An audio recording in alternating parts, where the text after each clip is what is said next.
오늘 우리에게 주시는 하나님의 말씀은 열왕기상 10장 14절에서 29절 말씀입니다. 열왕기상 10장 14절에서 29절입니다. 교독하겠습니다. 솔로몬의 세입금의 무게가 금 666달란트요. 그 외에 또 상인들과 무역하는 객상과 아라비아의 모든 왕들과 나라의 고관들에게도 가져온지라. 솔로몬 왕이 쳐서 늘린 금으로 큰 방패를 200개를 만들었으니 매 방패에 든 금이 600세겔이며 또 쳐서 늘린 금으로 작은 방패 300개를 만들었으니 매 방패에 든 금이 3마네라. 왕이 이것들을 레바논 나무 궁에 두었더라. 왕이 또 상아로 큰 보좌를 만들고 정금으로 입혔으니 그 보좌에는 6층계가 있고 보좌 뒤에 둥근 머리가 있고 앉은 자리 양쪽에는 팔걸이가 있고 팔걸이 곁에는 사자가 하나씩 서 있으며 또 12사자가 있어 그 6층계 좌우편에 서 있으니 어느 나라에도 이같이 만든 것이 없었더라. 솔로몬 왕이 마시는 그릇은 다 금이요 레바논 나무 궁의 그릇들도 다 정금이라. 은 기물이 없으니 솔로몬의 시대에 은을 귀히 여기지 아니함은 왕이 바다에 다시스 배들을 두어 히람의 배와 함께 있게 하고 그 다시스 배로 3년에 한 번씩 금과 은과 상아와 원숭이와 공장을 실어 왔음이더라. 솔로몬 왕의 재산과 지혜가 세상의 그 어느 왕보다 큰지라. 온 세상 사람들이 다 하나님께서 솔로몬의 마음에 주신 지혜를 들으며 그의 얼굴을 보기 원하며 그들이 각기 예물을 가지고 왔으니 곧 은그릇과 금그릇과 의복과 갑옷과 향품과 말과 노새라. 해마다 그리하였더라. 솔로몬이 병거와 마병을 모음에 병거가 1400대요 마병이 12,000명이라. 병거성도 두고 예루살렘 왕에게도 두었으며 왕이 예루살렘에서 은을 돌같이 흔하게 하고 백향목을 평지에 뽕나무같이 많게 하였더라. 솔로몬의 말들은 애굽에서 들여왔으니 왕의 상인들이 값주고 산 것이며 애굽에서 들여온 병거는 한 대에 은 600세겔이요 말의 한 필은 150세겔이라. 이와 같이 햇사람의 모든 왕과 아람 왕들에게 그것들을 되팔기도 하였더라. 아멘. 오늘 우리에게 주시는 하나님의 말씀은 형통입니다. 제목만 들어도 참 기분이 좋죠. 바라기는 오늘 말씀을 듣는 모든 성도님들의 삶에 형통이 있기를 주님의 이름으로 축복합니다.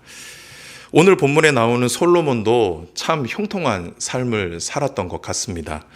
특별히 오늘 본문은 솔로몬이 자신의 인생에서 어떤 형통을 누리며 살았는지를 구체적으로 기록을 하고 있는데요. 그래서 저는 오늘 솔로몬의 형통을 통해 삶이 형통할 때 주는 교훈에 대해서 여러분들과 함께 말씀을 묵상하고 싶습니다.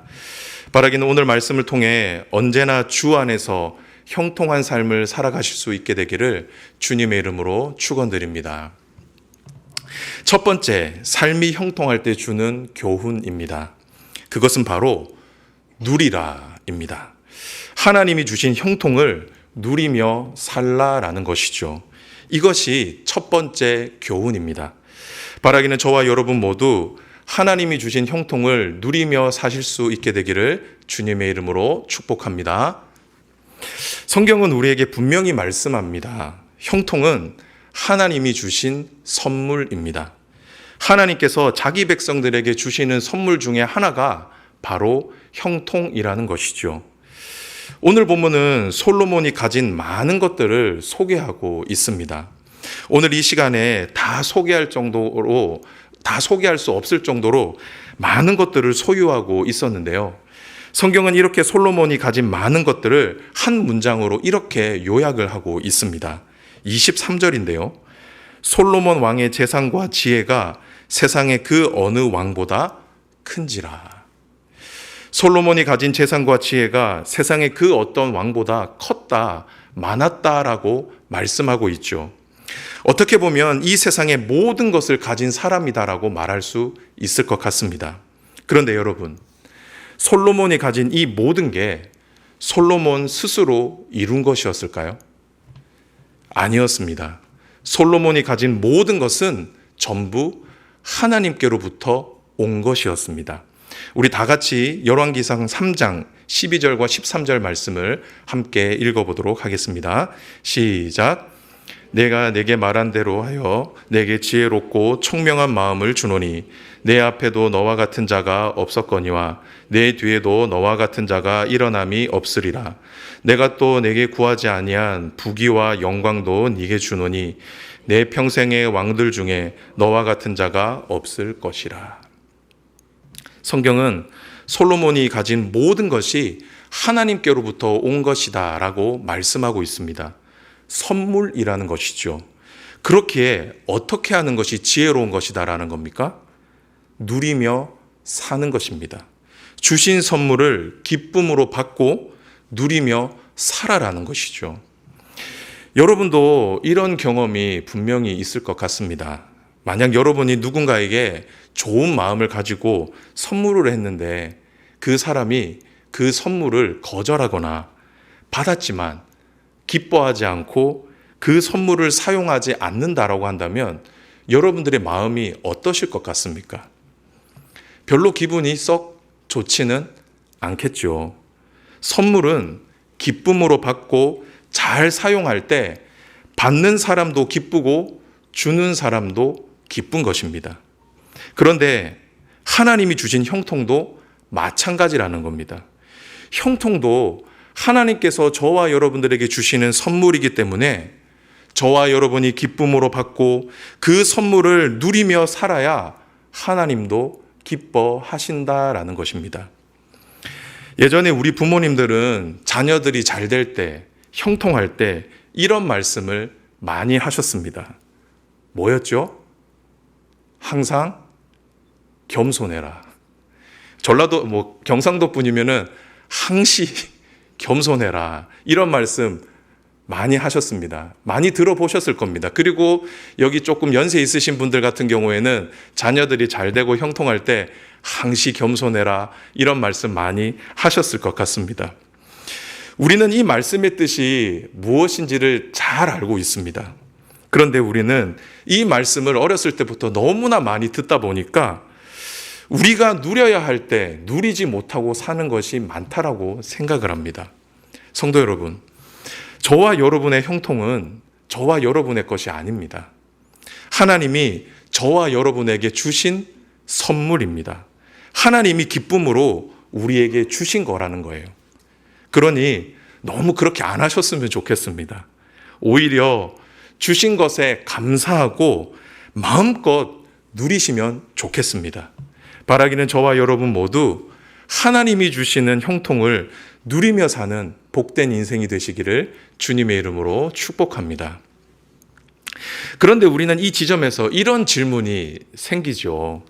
목사님, 형통을 어떻게 누려야 합니까? 그렇지 않나요? 그런데 중요한 것은 저와 여러분이 형통을 누리는 방법은 세상 사람들과는 달라야 한다라는 겁니다. 그렇다고 하면 형통을 어떻게 누리는 것이 잘 누리는 것일까요? 그것은 흘려보내는 것입니다. 내가 가진 형통을 나만 가지고 살아가는 것이 아니라 형통이 필요한 것에 흘려보내는 것이죠. 이것이 성도가 품어야 할 마음입니다. 여러분 혹시 김장하 선생님이라고 아십니까? 요즘 재조명되고 있는 시대의 어른이시죠. 이 어른이 하신 주옥 같은 말씀들이 많이 있는데 저는 이 말이 정말 마음에 많이 와닿더라고요. 제가 한번 읽어보겠습니다. 돈은 똥이다. 똥은 쌓아두면 구린내가 나지만 흩어버리면 거름이 되어 꽃도 피우고 열매도 맺는다. 참 멋진 말 아닙니까? 그런데 정말 이분은 이 말씀처럼 사셨죠. 약방을 하면서 본 돈을 이 세상에 필요한 곳에, 세상의 가장 낮은 곳으로 흘려보내는 삶을 이분은 몸소 사셨습니다. 그래서 지금 이 시대의 어른이라고 불리는 것 아닐까요? 제가 알기로는 이분은 그리스도인이 아닌 걸로 알고 있는데 저는 우리 그리스도인들이 이렇게 살았으면 좋겠습니다. 하나님이 주신 형통을 내 삶에 가두어 놓고 나만을 위해서 사용하는 것이 아니라 우리 주변에 형통이 필요한 이웃들에게 흘려보내는 삶을 살아야 한다라는 것입니다. 저는 이것이 형통을 지혜롭게 누리는 방법이라고 생각합니다. 바라기는 저와 여러분 모두 주 안에서 멋지게 형통을 누리며 살아가실 수 있게 되기를 주님의 이름으로 축복합니다. 두 번째 교훈입니다. 두 번째 교훈, 그것은 무엇일까요? 그것은 바로 조심하라입니다. 형통을 조심하라. 사실 처음 설교를 준비할 때는 형통을 경계하라라고 잡았는데 조금은 무거운 것 같아서 조심하라라고 바꿨습니다. 하지만 같은 의미입니다. 사랑하는 성도 여러분, 바라기는 하나님이 주신 형통을 마음껏 누리시기를 바랍니다. 하지만 이와 더불어 함께 형통을 조심하시고 경계하실 수 있기를 바랍니다. 앞에서 잠시 언급했지만 우리 부모님들의 말씀, 항상 겸손해라. 우리는 왜 부모님이 이런 말씀을 하셨는지를 너무나도 잘 알고 있습니다. 왜 부모님이 이런 말씀을 하셨을까요? 잘 되고 있는 자녀에게, 형통한 자녀에게 왜 우리 부모님은 항시 겸손해라, 왜 이 말씀을 하셨을까요? 걱정되니까 하신 겁니다. 왜냐하면 형통은 교만과 항상 연결되어 있기 때문이죠. 그래서 사람을 쉽게 타락하게 만들기 때문입니다. 우리 잠언 16장 18절 말씀 한번 읽어보도록 하겠습니다. 시작. 교만은 패망의 선봉이요 거만한 마음은 넘어짐의 앞잡이니라. 그래서 우리 부모님들은 늘 이 말씀을 우리에게 들려주셨던 것 같습니다. 항상 겸손해라. 잘 될 때 더 겸손해라. 사실 솔로몬도 그러했죠. 아마 오늘 말씀을 조금은 깊이 묵상한 분들이라면 오늘 말씀이 그리 긍정적이 않다라는 것을 대번 느꼈을 겁니다. 뭔가 내용이 풍성해 보이는 것 같고 뭔가 많이 가진 것 같아 보이지만 뭔가 비어 있다라는 느낌이 많이 들지요. 그리고 오늘 본문 다음 구절이 솔로몬의 타락이라는 것을 보게 된다면 오늘 말씀이 그리 긍정적이지 않다라는 것을 우리는 알 수가 있습니다. 그렇다고 하면 왜 하나님은 우리에게 이 말씀을 주셨을까? 왜 솔로몬의 형통을 이 말씀 가운데 주셨냐라는 겁니다. 그것은 형통할 때 어떻게 하라는 것이죠? 조심하라라는 겁니다. 그래서 우리에게 이 말씀을 주신 거예요. 그래서 그런지 우리가 잘 알고 있는 성경의 인물들도 항상 형통을 조심하면서 살았습니다. 그 중에 특히 욥이 바로 그러했죠. 욥은 그 누구보다 형통한 삶을 살았던 사람이었습니다. 정말 하나님으로부터 많은 복을 받으며 살았죠. 그런데 욥이 형통할 때 어떻게 살았습니까? 우리 욥기 1장 4절 5절 말씀을 함께 읽어보도록 하겠습니다. 시작.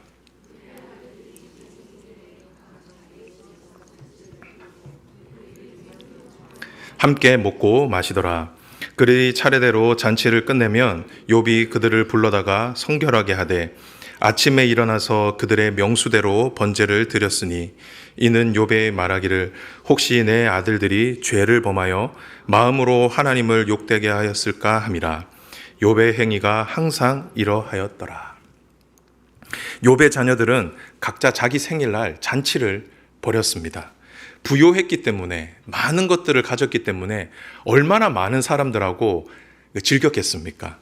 그런데 욥은 잔치가 끝났을 때 무엇을 했죠? 자녀들을 일일이 다 불러 모읍니다. 야, 다 너희들 이리 와. 그리고 자녀들을 성결하게 하고 하나님께 번제를 드렸습니다.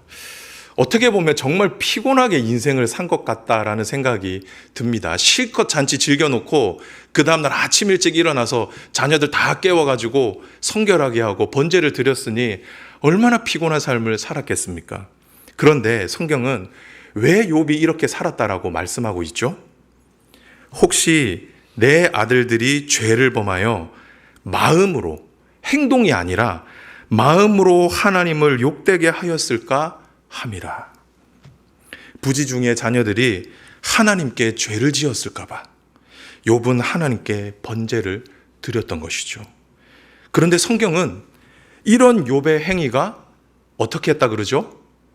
항상 그렇게 했다라고 얘기합니다. 매번 이렇게 삶을 살았다라는 것이죠.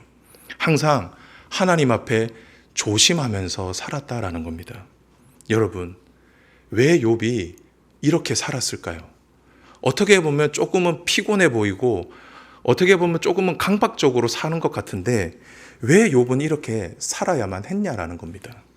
그건 자신의 형통이 자신의 것이 아니라는 것을 그 누구보다 잘 알고 있었기 때문입니다. 욥은 자신에게 있는 이 형통이, 자신이 받은 복이 전부 하나님이 주신 선물이라는 것을 알고 있었기 때문이죠.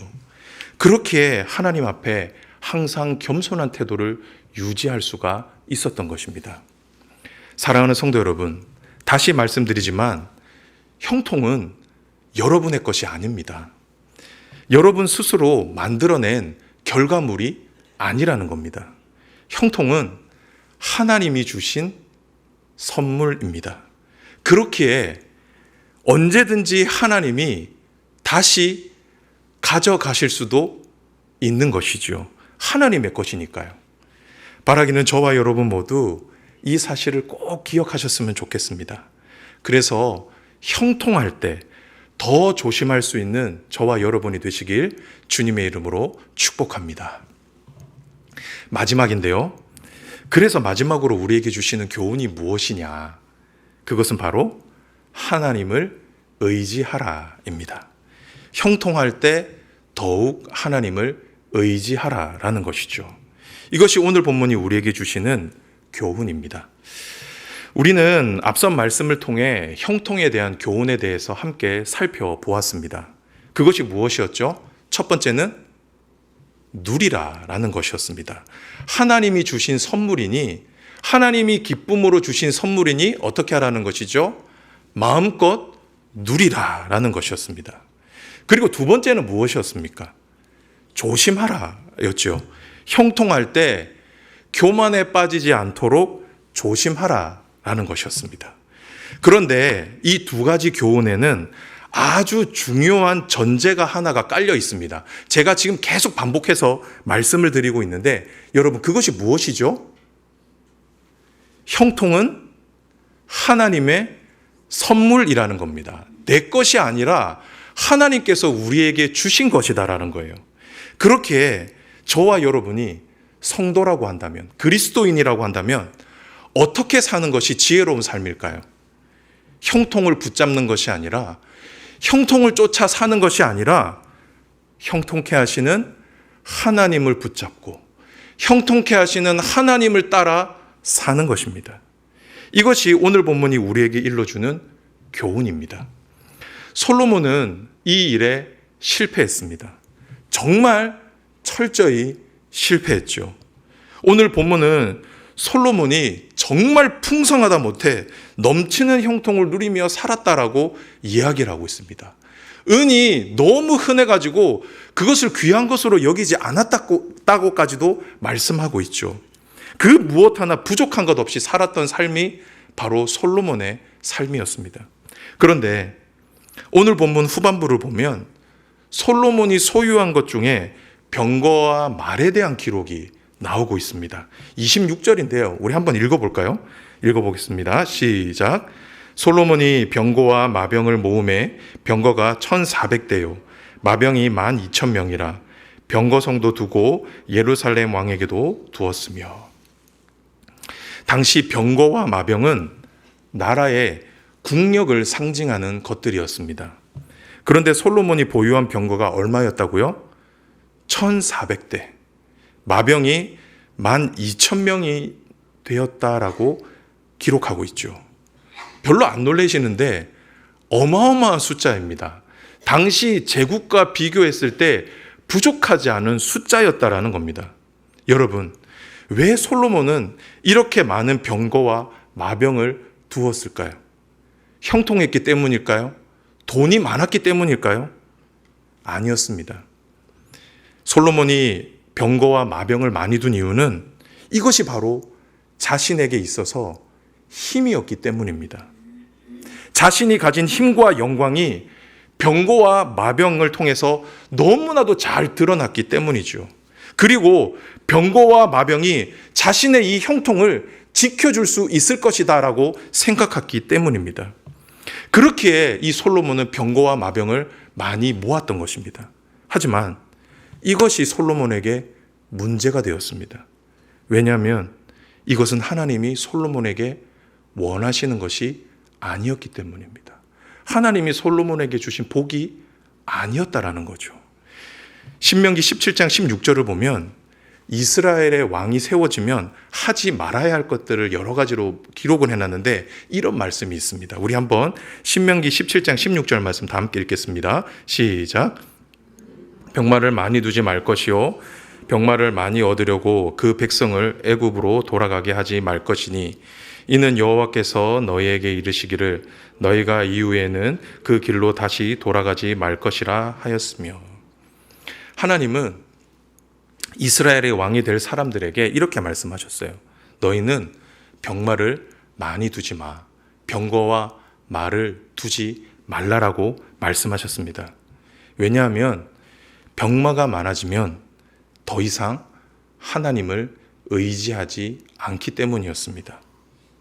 하지만 솔로몬은 이 경고의 메시지를 무시했습니다. 그 결과 정말로 하나님보다 병마를 의지하는 결과를 가지고 왔던 것이죠. 사랑하는 성도 여러분, 형통은 하나님이 함께 하실 때 우리의 삶에 찾아오는 선물입니다. 즉 형통은 내 안에 있는 게 아니라, 내가 가지고 있는 것이 아니라 외부로부터, 위로부터 임하는 것이라는 거예요. 그렇기에 저와 여러분이 진정으로 형통한 삶을 누리고 싶다라고 한다면 절대로 형통을 쫓아서는 안 됩니다.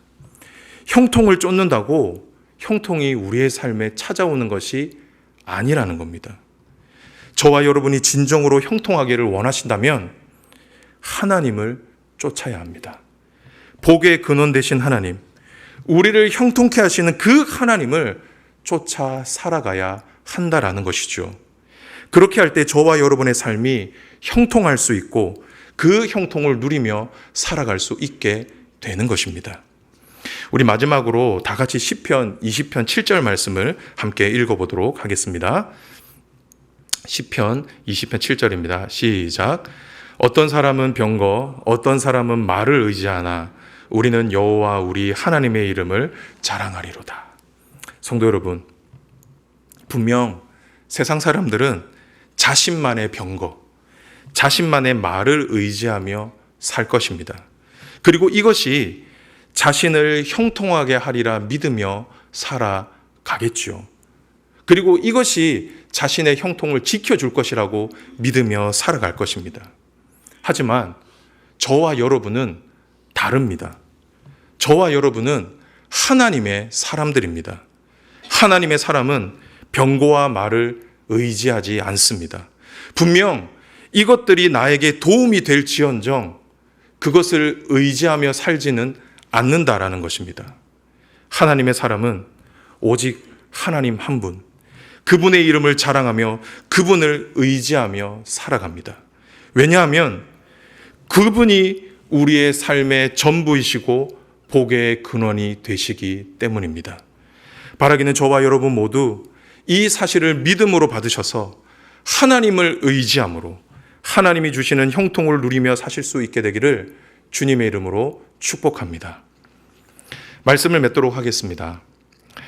옛말에 자수성가라는 말이 있죠. 물려받은 재산 없이 자신의 힘으로 집안을 일으키고 성공한 것을 가리키는 말입니다. 분명 이 자리에도 자수성가하신 분들이 계실 겁니다. 그리고 여러분 주위에도 이런 분들을 보셨을 수도 있습니다. 하지만 성경에는 자수성가라는 말이 없습니다. 분명 저와 여러분이 열심히 살아야 하지만 열심만으로는 설명할 수 없는 무언가가 있다라는 겁니다. 우리는 그것을 뭐라고 부르죠? 은혜라고 부릅니다. 즉 저와 여러분은 하나님의 은혜로 사는 사람들입니다. 하나님이 주셔야 저와 여러분이 형통할 수 있다라는 것이죠. 그런 의미에서 저와 여러분의 삶은 전부 하나님의 은혜입니다. 사실 오늘 말씀을 준비하면서 마음에 걸리는 부분이 하나가 있었습니다. 그건 지금 하나님의 형통을 누리지 못하고 사시는 분들이 너무나 우리 교회에 많이 계신다라는 겁니다. 최근에 육신의 아픔으로 인하여서 수술을 앞두고 계시고 항암 치료를 받고 계신 분들이 너무나도 많이 계시죠. 그리고 말은 하진 못하지만 정신적인 고통으로 인해서 힘겨워하시는 분들도 너무나 많이 계십니다. 재정의 문제 때문에 힘들어하시는 분들도 꽤 계세요. 그리고 관계의 문제 때문에 형통한 삶을 누리지 못하고 눈물로 삶을 살아가시는 분들이 너무나도 많이 계십니다. 그래서 오늘 말씀이 여러분의 마음 가운데 깊이 와닿지 않을 수도 있습니다. 형통하지 않은데 무슨 형통을 이야기하느냐. 그래서 오늘은 이 말씀으로 축복하면서 끝내고 싶습니다. 사랑하는 샘물 성도 여러분, 주 안에서 형통하시기를 바랍니다. 우리 이 말씀을 한번 옆에 계신 분들 좀 축복했으면 좋겠습니다. 주 안에서 형통하시길 바랍니다. 우리 주님 주시는 형통 누리며 한 번은 살아봐야 되지 않겠습니까? 다시 한번 하겠습니다. 정말 축복하는 마음으로 주 안에서 형통하시길 바랍니다. 바라기는 저와 여러분 모두 오직 하나님 한 분만 의지함으로 하나님이 주시는 형통을 날마다 누리며 사실 수 있게 되기를 주님의 이름으로 축복합니다. 아멘. 우리 이 시간에 말씀을 기억하면서 이 찬송하면서 기도회로 갔으면 좋겠는데요. 우리 은혜라는 찬송, 우리 말씀을 기억하면서 우리 찬송하며 나가도록 하겠습니다.